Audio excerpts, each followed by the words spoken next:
Go ahead, Curt. What's up, guys? Well, I'll tell you, I feel rusty. It's been a while. I've been doing too much recruiting, I guess. I got to polish up on my media again. But signing day sure has changed. We signed them all up in December. Used to be that this was the big day. So we spent all of January really seeing 25s who you can now legally talk with and identifying 26s and getting out and about pretty good. So I think we got a lot done.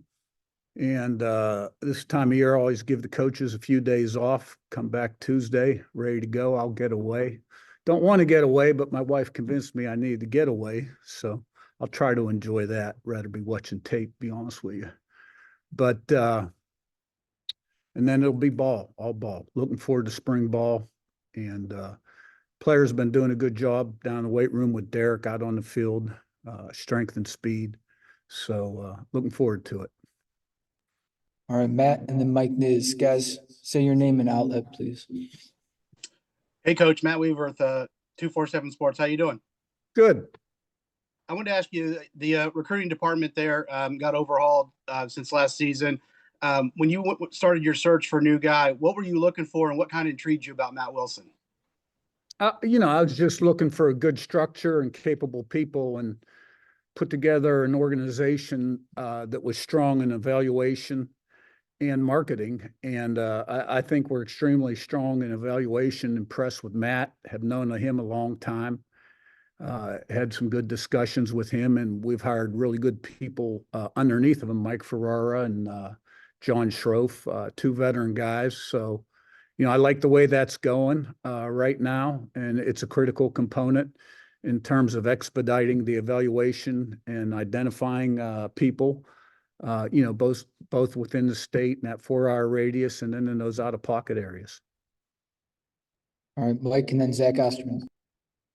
Yeah, Curt, Mike Nizick from the Herald Times. With spring practice kind of establishing a plan and a structure, what have you found are the keys to getting the most out of it? Anything unique about your approach, and what have you kind of learned over the years to try to maximize spring camp? Well, there's no scoreboard, so everybody has a great spring. You want to develop players, get your offense, defense, special teams systems in, and see improvement on a daily basis. Keep guys healthy. Don't get anybody injured. So usually in spring, the second half of spring looks a lot better than the first half of spring. There's going to be a lot of new nomenclature, new people. Be a different practice structure than the guys that have been here in the past are accustomed to. So I think all the coaches are really excited to get going. But, we still have a month of offense and defensive staff meetings coming up to get everybody on the same page. We got 3 new defensive guys on that side of the ball. And, of course, Bob Bostad's new on the offensive side of the ball. So, we still have some things to get done there, but looking forward to getting out on the field. Zach and Mason. Curt, Zach Osterman, Indianapolis Star. I guess kind of following on from that, when you think back to your first spring and going through this process in other jobs, when you kind of been new in those jobs, what are the things that you, whether it's from your coaches, whether it's from, talking with your strength staff about progress that your players are making, that you kind of draw from, I guess, when you start building your plan for spring and start sort of building your goals and things like that? Yeah, well, I don't think the schedules have changed a whole lot through the years. We sort of have a blueprint and a way of doing things, a way we practice, getting the players accustomed to the way we practice. It's up-tempo, fast, organized, guys, constant movement. But all you're looking for is sort of individual development, but start to build that kind of team identity. This is who we are. This is how we practice. This is how we play. This is how we play every play. Fast, physical, relentless, finish one play at a time, 6 seconds of play. Every play's got a life and a history of its own. Finish, not affected by success, not affected by failure, on to the next play. You get them practicing that way at the beginning of spring, beginning of fall camp, get them playing that way in the games. Then at the end of the game, when in those close games, it's a process. You're doing your thing. 11 guys doing their job. It's not addition, it's multiplication. And you don't have like some guy, I got to make a play, affected by the circumstances of the game. So that's what we try to establish at the beginning. That normally takes time with a new team. They don't get it at first. A lot of times when you inherit a team, it's who wins the drill, who wins the play. That's not really kind of the purpose. We're just trying to get consistency and performance, play at a high level, play in, play out. Mason and Jack. Coach Mason Williams with the Hoosier.com. You mentioned that right now your team is kind of in the hands of your head strength and conditioning staff. What kind of feedback are you getting from them so far? And is it the kind of response to your kind of messaging that you're hoping to see so far? Yeah, well, Derek Goings is a guy I got a lot of confidence in. Strength and conditioning has really changed through the years. It's become a very scientific thing. I think he's on the cutting edge, gets great results. I have 100% confidence in him. I don't mess with him. That's his area, and I let him go. And I know the players really like what we're doing down there. He changes their bodies. He'll cut a lot of body fat and still add lean muscle mass, quicker, faster, stronger, more explosive. And I've seen the results. And, you look at the GPS numbers sort of here last year relative to maybe where we were the year before. He'll make them faster. So I think, a lot of the guys came in and adapted well, particularly the guys that were used to the program, like the JMU guys, for instance, P5 transfers. It took some of the guys that were returning from this squad last year a little while, but everybody's caught up now, and all the reports are good. Jack and Mike Schumann. Hey, Coach. I'm Jack Ankeny with SI Indiana. I had a similar question about Derek Goings. When you think about those James Madison teams you had the last few years, are there a few aspects of those teams that you felt like he really helped develop that you saw, maybe from day one of spring practice to the end of the year that got significantly better? Well, the off season's his baby, right now and then in the summer. Now we'll still maintain and do things during spring ball, fall camp and during the season. But I think he's a big part of what we do. And, that's why I do everything I can to keep him on the roster and pay him as well as I can, because he makes a difference. And, fast and physical, it starts down in that weight room with the development, the body development of each and every guy. So he's a winning edge. And I think our guys are seeing that downstairs right now. Mike and Daniel. Yeah. Hey, Coach. Mike Schumann with the Daily Hoosier. You've added some what I would call kind of NFL front office type roles here, like personnel, GM type roles. How important has that kind of stuff become for you over the last 3 or 4 years as things have changed? Well, I think it's real important here because everybody else has it too. So, you always want to have an edge on the competition, or at least have what they have. And so, the evaluation process being timely, getting guys identified, evaluated in real time is critical. And I think we're real strong there right now. Daniel, then Jim Coyle. Yeah, Coach Daniel Flick, IDS. A few of the Sunbelt guys that you added from Troy, from Old Dominion, what did you see from them when you were preparing for them prior to playing them this year? And maybe why are you confident they can translate that success here? Well, Troy played great defense. They were a hard-nosed team like we were at JMU. John Summerall, I always respected the way they played defense, and McDonald was a good player for them, highly productive. The two ODU guys were position and need guys. We were really thin back there, and probably still need to add a piece or two after spring ball. And, they had both played well, had a lot of tackles, good production, all Sun Belt type honors. We liked what we saw on tape, thought they could help us. So looking forward to seeing them. Jim, then Sammy. Hi, Coach Jim Foyle with Indiana Sports Beat Radio. You guys are obviously not just planning for today, but tomorrow. You just recently got commitments from a couple of 2025 guys, both of them what I would call regional. One's an in-state guy, one just across the line in Illinois. How important is it to establish those relationships, and what has the reception been like from the coaches and programs? Huge. It's huge. I mean, I don't care if you're the head coach at Indiana, Texas, or Idaho. You got to do a great job in your state, and we want to dominate our state best we can. And I made every effort to get out there and into the, key schools in January, meet people, talk with prospects, etc. Okay, after your state, now it's the border states and those 2 to 4 hour pockets where there's population and players, Cincinnati, Dayton, Chicago, St. Louis, Nashville, Louisville, Detroit, which is 5 hours, but, and there's players scattered in the Midwest, Southwest Michigan, et cetera. To me, that's where it all begins, especially in this day and age with the transfer portal.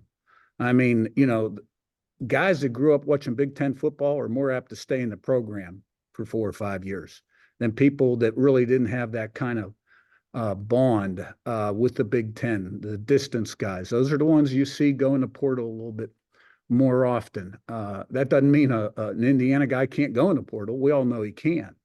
But still, you got to be strong in your state. You got to be strong in the border states, that 4 hour radius. And then you got your distance areas.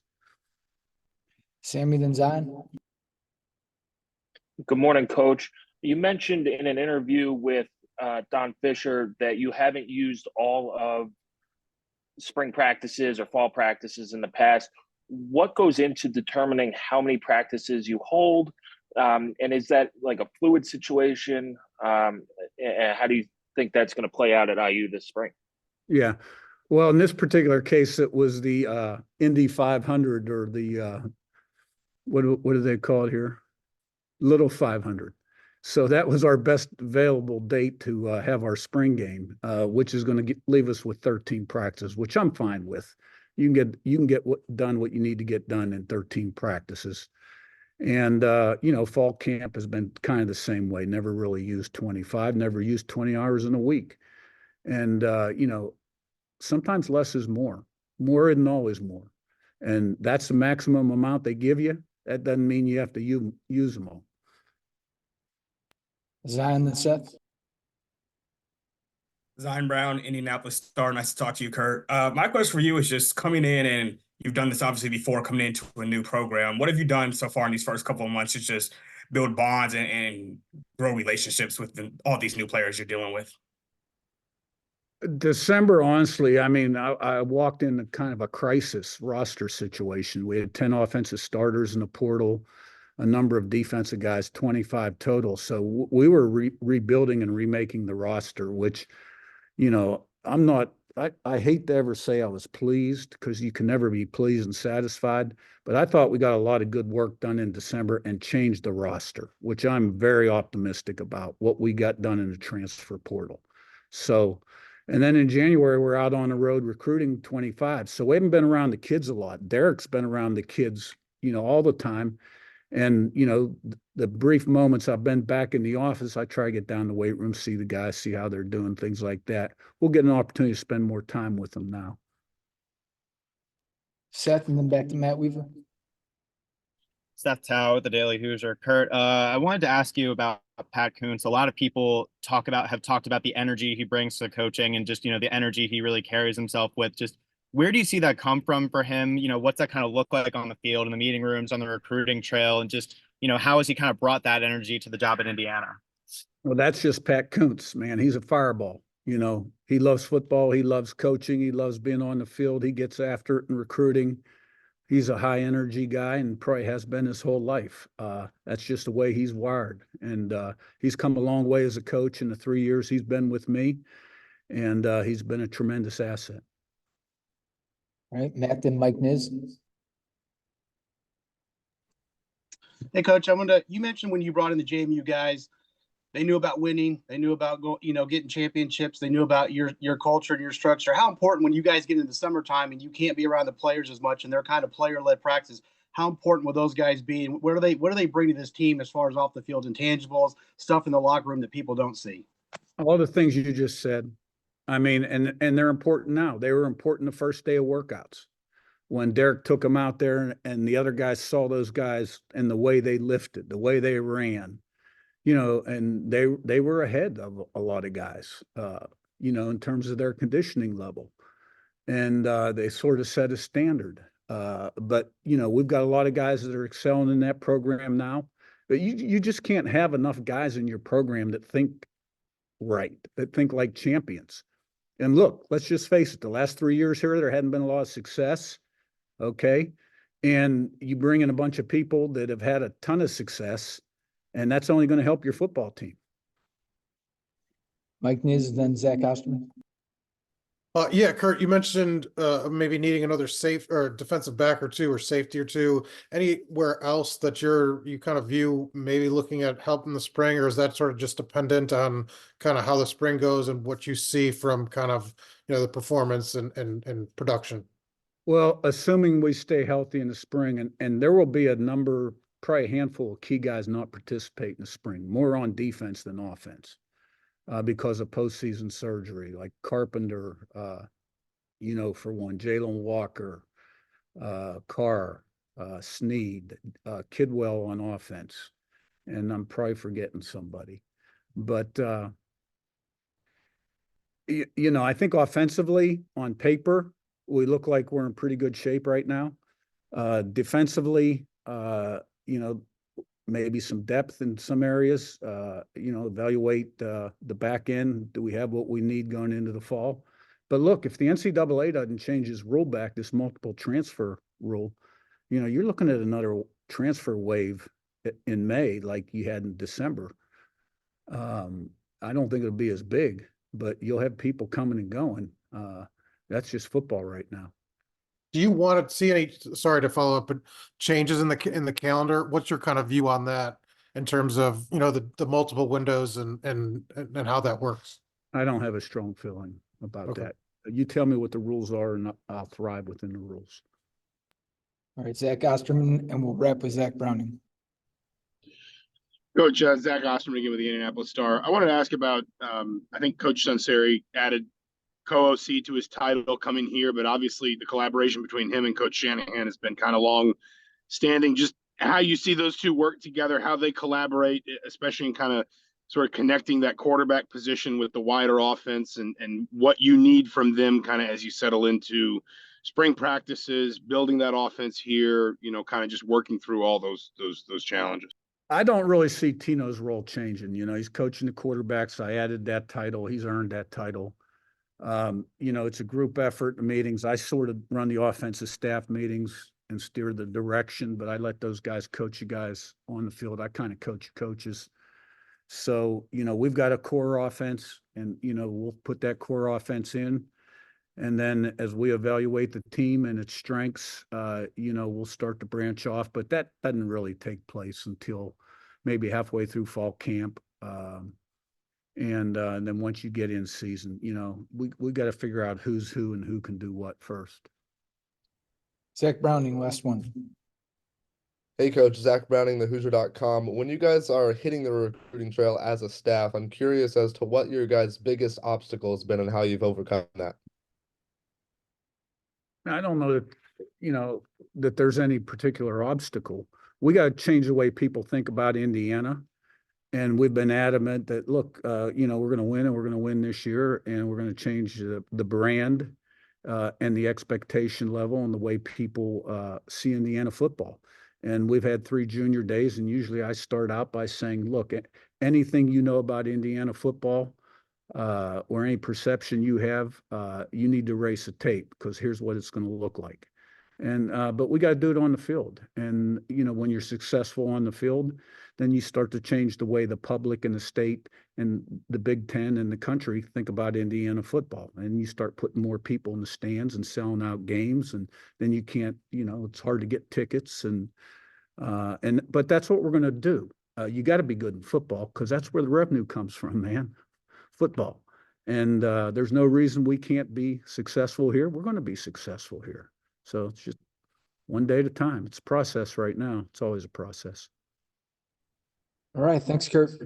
Thanks. Thanks, guys. Thanks, guys.